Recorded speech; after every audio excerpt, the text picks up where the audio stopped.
Hey everyone, this is Stacy with SF Johnson Consulting and Construction Services.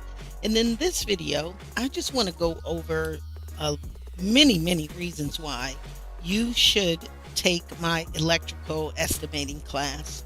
Now, beyond the fact that I've done this for 16 years, there's a very practical way to complete your electrical estimates. And you just have to follow the same format. And when you're looking at a set of plans, you have to understand what the subtext is all about and all of the symbols. And if you can put those together, you will be able to after you take my class. It's going to make life so much easier for you. And I know a lot of you are self-performers, and that's the worst thing in the world you want to do is sit down, you think, for hours and hours and hours because it takes so long. First of all, you have to have a procedure, which I showed you. Second of all, you have to have the right tools. And if you have the right tools, that's where you just beat everybody and you have enough work for the whole year and you become very busy. And again, you're very competitive. You hear the excitement in my voice because I've helped so many electricians win so much money. And I'm excited this year that I'm helping myself win so much money through helping my electricians win.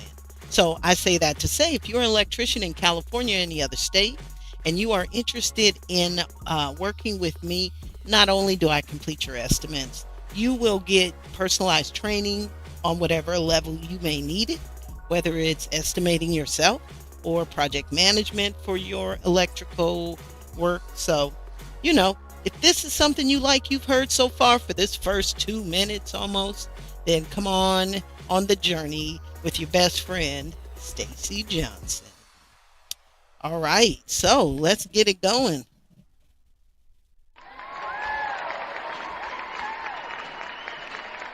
Okay, so why do you want to take an electrical estimating class with me? Well, any of the classes that I teach, and if you know me and if you've watched my videos, which some are terrible, trust me, they're coming down. Now I'm going to have a whole lot less because pretty much all of 2022 is coming down, let me tell you. And we're just going to make them again and make them better, hopefully. Now, if you work with me, if you've looked at any of my videos, I always talk about my 3-step process, right? The first step is a very detailed takeoff based on the plans. 2 is to have a way to determine your man hours based on something real, right? Like the construction industry. And 3, have a very professional way to present it on our specialized Excel spreadsheet where everything's broken down in great detail. If you've watched my videos, you've seen, I've given away a lot of my secrets. But the thing is, you really, to become the estimator I have become, it takes time. It takes you doing a lot of different work. It takes you losing some and understanding why. It takes you winning some and understanding why, and then working somewhere in between. But when it comes to electrical, you have a lot of challenges. Okay, the conduit, the wire, how do you determine what are all these different, if you're an electrician, you should know what this means, okay? But you may not be an electrician that has time to do this, okay? And so let me show you why you should either hire me to do your estimates, pretty simple, or let me teach you, which is even better, okay? And so, as you know, with your electrical plan, you have your lighting plan, which we're looking at right now, okay? So we have to be able to determine, we can count, and if you have a good counting tool, as you've seen me count a million times, the counting is easy. The part that's not so easy and that's challenging, and if you are interested in purchasing a study package for your trade, email me at education@sfjohnsonconsulting.com. This week, me and my team, we're working on a Walmart, Dutch Bros, and this one right here, Escapology, I guess. And so if you're interested in our 3-step process, having it on your whole study package you can keep and go to forever. Yes, I'm going to go through everything as if I'm teaching you, and you'll have the spreadsheet, and you'll have a way or see my way to determine man hours, and you can keep it forever. So the more different and the more diverse projects that you do work on, the better for you. Okay, and so I think this is escapology is probably like a massage therapy kind of place. I don't really know. And it comes to a set of plans. A set of plans is a set of plans. All right, so lighting plan. We can count all day. And again, you'll see my study video if you choose to see how I did the lights. Okay, this one, the emergency light's different than that one, and how we do it. If we have the track lighting, what's the proper way to account for the track lighting in terms of your takeoff? Well, I mean, it really depends on if it's standard. I mean, if you've got 10,000 different lengths of track lighting, then you probably, which I don't think we do, I think all of these are pretty much the same length, because we have to, T8, T12, T whatever. Yeah, they're probably all 8 foot, or some are different, maybe a little shorter. No, it looks like they're all T8, which makes it easy because you want to do the takeoff based on how you have to buy the material. Okay, and so, but when it comes to placing the labor for setting the T8 is separated from the labor to set our C2s and C3s into the track. Okay, and so if you want to make sure, you got to separate all that stuff. Okay, and that's just the lighting plan. This one's a little complicated. Now, in terms of our conduit and wire, we have to understand how lighting circuitry works. Okay, and basically they're telling us how the lights are connected based on the subscripts that they have on it. Okay, and so when you take my class, you'll understand how I run the stuff, and it's pretty close enough. Add 10% like most things, and you're close enough. How you run it, do I run it horizontally or do I run it vertically? Well, it really depends on a few things.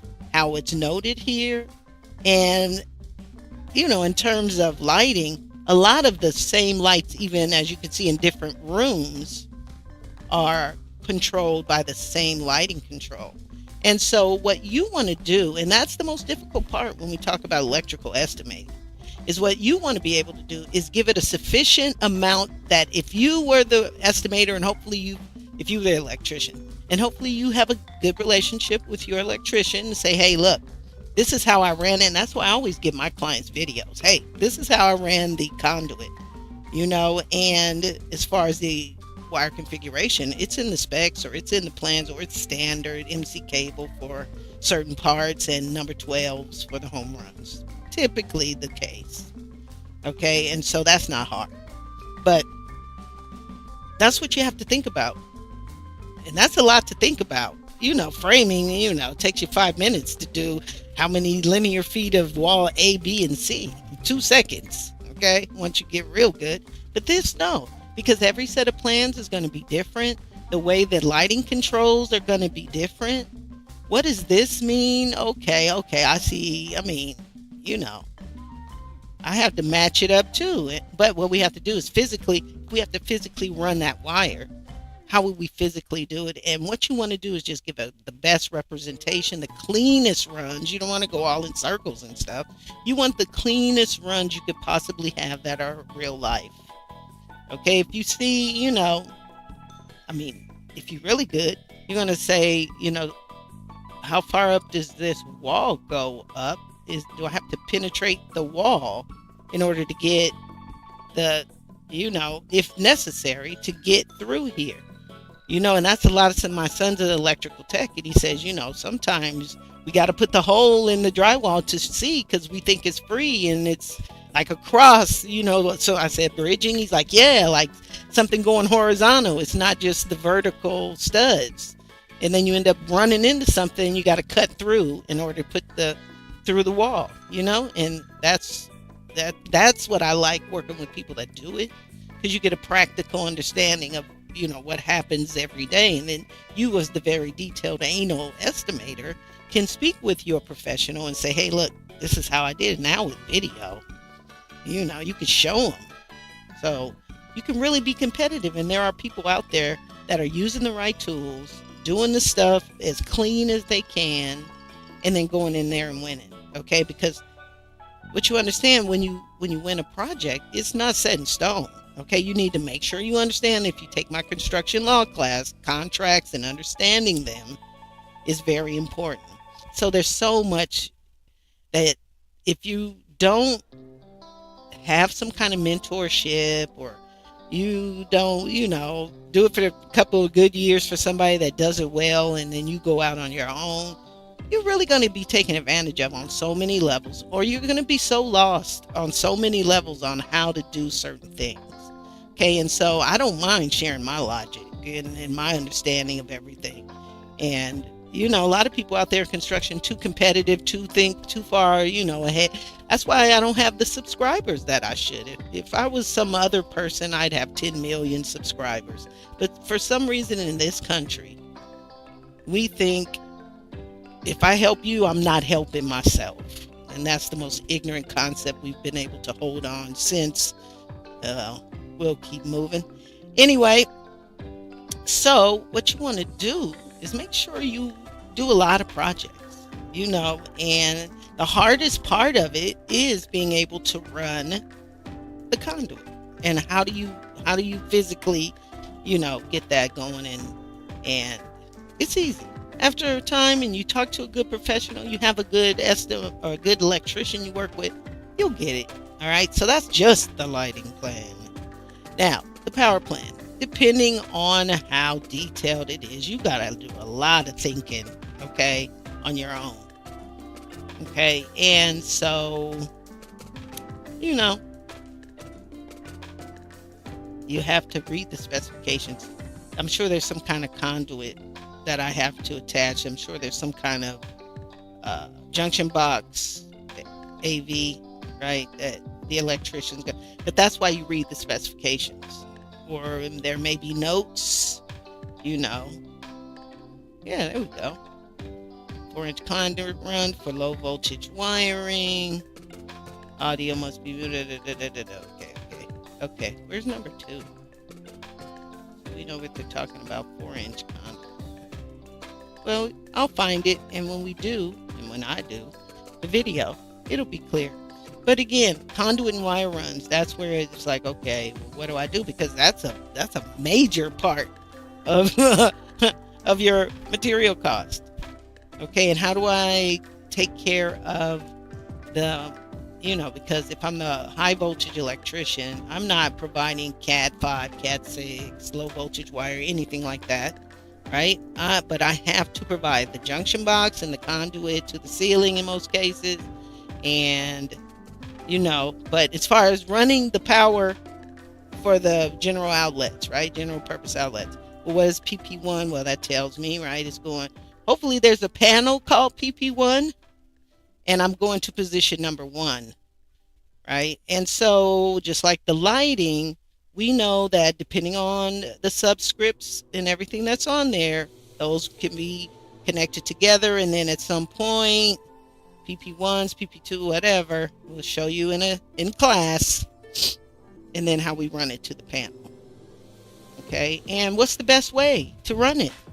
What's the cleanest way to run it? Because that's the way pretty much a good electrician is going to run it. And then if you have your second step, which is our second step is what? Pricing it and determining man hours. Well, you need another tool for that. Just like you have the tool to count and measure lines and stuff, well, you need another tool for that. And let's never forget the HVAC power, okay, and the disconnects, if they're fused or non-fused or whatever, the disconnects, and the general purpose power that also connects to, you got to remember that. Now, I'm out here on top of the roof. Where are the panels? You got to make that a practice. You got to know how to go back and forth, and yeah, the only good place, well, not always, but in most sets of plans, the only place you're going to find the position of your panels are going to be on the power plant, because, power plant. Lighting, there is, so when you're running your home runs for your light, let's see, I might be wrong. Maybe they show you the panels on the lighting plan. No, they don't, right? Because that's just not what they do. But they show you on the power plan, so you have to know when you go back to the lighting plan and you're running your actual, they give you a little outline of them. But now, which one's P1, P2, which one's LP1, LP, got to go back to your power plan, okay, and note it in your brain. And then when you're running your home runs for your for your lighting plan, then you know it's about what LP1's right here. And so I run them all together, and then I run whatever I've determined the home run to be where, after I've run these all together, and I've determined, okay, for all of the LP1s, RP118s, we ran them all to this location. We ended it here, and now we're going to run it, the home runs, from here to there. That's how that works. And then you can imagine at the end of it, you can't see lights or anything, because all you see is all of your runs, where this is easier, much easier, not a lot of outlets, which is beautiful. And so we connect all of those in what we call series, right, all together. And then at some point when we figure where the end of the P4s are, we run it to the home run. Add 10%, don't worry about the vertical runs up and down the wall, even though it has good enlarged plans to show you exactly.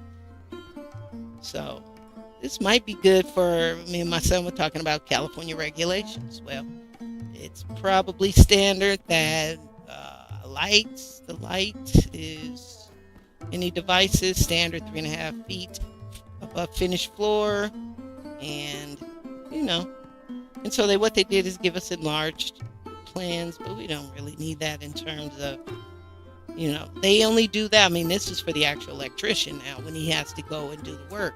Well, now I can do my actual measurements and determine exactly where everything has to go. And this is what it looks like on the plan. But in the elevation view, right, in the real life view, that's what it looks like.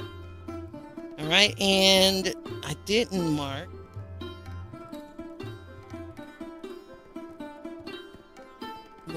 okay, so HVAC plan, all the enlarged plans. Where did I?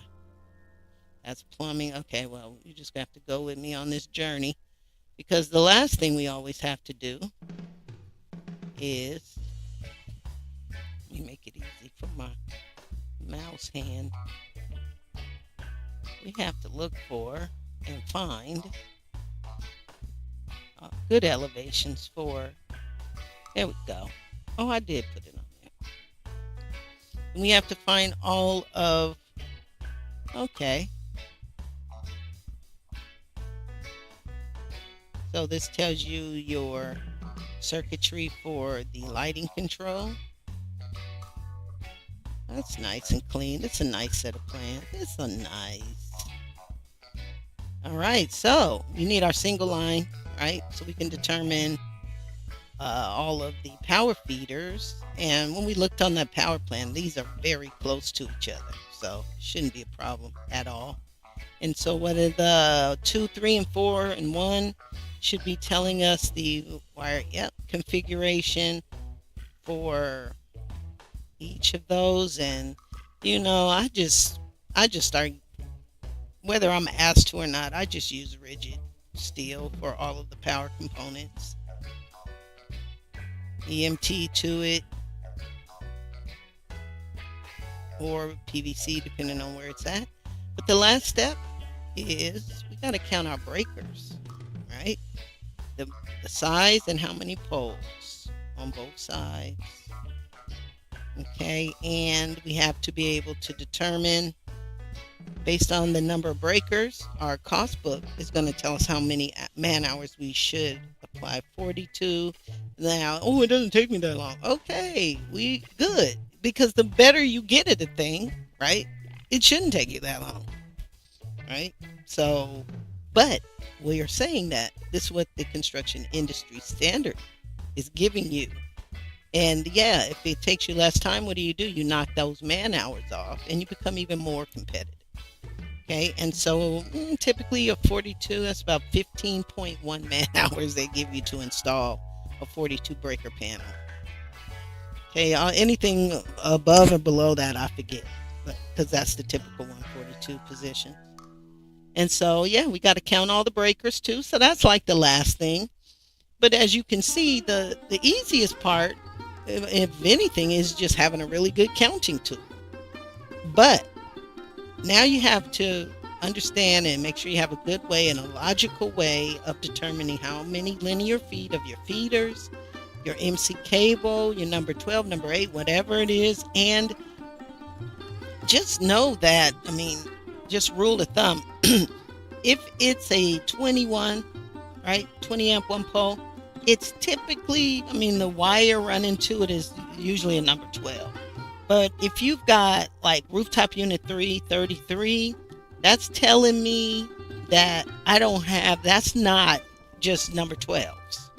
Okay, and so you want to go a little deeper than maybe what you're given in the plans. Let your electrician know, or go from past, because the electrical estimator isn't an electrician to be able to determine, because electricians can determine what, depending on the power consumption of the piece of equipment and a whole bunch of other factors, they can determine they should be able to, what the wire configuration is. So if it's not outright given to you, then you should be able to, heads up and get it. Okay, so typically, again, 20 amp one pole is typically the home run associated with that, and whatever is number 12s. 2 number 12s and 1 number 12 ground. Anytime you see more than the one pole breaker, chances are you're gonna short the power feeder. Okay, because it's a number 8, it's a number 10, it's a number 1, it's a number 2, it's something other than number 12. It may be 4 number 12s, but the whole point is red flag should go off if you see on any of your panels that you are going anything above, even 2 pole. It's something different, okay, than just a number 12, and figure that out. You got to find it. Ask somebody. All right, and I think that's it. Know your symbols, okay, and usually in the estimate. So 3-step process. 1, counting is easy, okay. What's not so easy are the wire and conduit runs and how to think about your labor costs, okay. That's not so easy. So you need to do it for the lighting plan, for the power plan, break out any HVAC, okay, power. And 2, if you have a restaurant, which I'm doing a Dutch Bros, which is a crazy restaurant, your outlets are going to be all over the place, okay. NEMA 1520p, NEMA 515, NEMA. So the first thing you want to do when you have restaurants of any kind is go in the power plan and start to break that down, because it's always some crazy configuration on how you have to count your outlets. Always, any restaurant. And that's the Dutch Bros, not even a restaurant. I mean, it sells stuff you put in your body, but imagine how a Marie Cal, they don't have them anymore. Oh, Texas Roadhouse. I love Texas Roadhouse. I got to go at least once. And this show should be sponsored by Texas Roadhouse, where you can pick your steak. Oh my God. And it's just always so good. I don't know about those people. All right. So anyway, let's, I guess that's, and the pièce de résistance. Okay. That's Black French right there. Let's get it over here, the specialized Excel spreadsheet, okay, that will have some stuff filled in for you. And if you take any of my estimating classes now, I went from 10 weeks to a year, okay, to forever, as long as I'm alive, and you still need to learn, because my clients are self-performers and they miss more classes if we were strict about it than they attend. So I make them videos, got requirements. Hey, our numbers have to match. Okay. If our numbers aren't matching, we have problems. Okay. And so when you take a class with me over that period of time, however long it takes you to feel comfortable to branch out on your own, you receive this stuff from me. I'll teach you how to do this, and I'll give you man-hour calculators that are just the wire, that are just the conduit of all kind. And the wiring devices are kind of crazy. So us, in the process of doing so many for electrical, because as you know, if you're an electrician, all of your wiring devices are insane. There's so many kinds. So we want to break that into like a book of stuff for wiring devices. And then lighting and panels and switches, not as bad. Okay. But when I teach you, you get this. And I show you how to edit it. And I give it to you if you mess it up. And we go over what overhead and profit should actually be. And include today's overhead and profit is based on last year's direct operating costs. Okay, so it's almost tax season. I've started myself. You should be determining or know really good right now what last year's operating costs are, because those are adjusted as every year. I've been in business 16 years, and some of the years, the amount of money I made blew my mind. And some of the years, I'm like, how did I even survive? So, yeah, those things change over years, and you have to change with it. And one thing I've also noticed is that contractors are horrible with keeping track of any kind of cost. And so if that is you, make sure you reach out, because I am too, but we got to fix our problems in 2025. And I have, and it's important. It's like you don't want to make so much money that you don't care if you're losing it, and you don't even know it because you don't pay attention. And I think that's a very bad universal law, universal principle to have, to not pay attention to how much money you're making. Don't pay so much attention to it to where you're an a-hole, but you need to be aware of how much money you're making every week, every month, and how much you're paying out and to who. Okay, because some of your assistants are ripping you off and then blaming somebody else. Okay, so please pay attention. All right. What else? I don't know. If you have a comment about this, please let me know. But I'd be more than happy to add you to the list of my wonderful students who learn pretty much in like 2 months. So I say forever because, yeah, they learn in like 2 months because I don't play, right? I don't play. I've done it a million times. I really want you to learn. I'm not a hater. There's nothing that benefits me by not teaching you. Okay? It just makes me better and you better too. So this is Stacy, your best friend in 2025. Talk to you soon.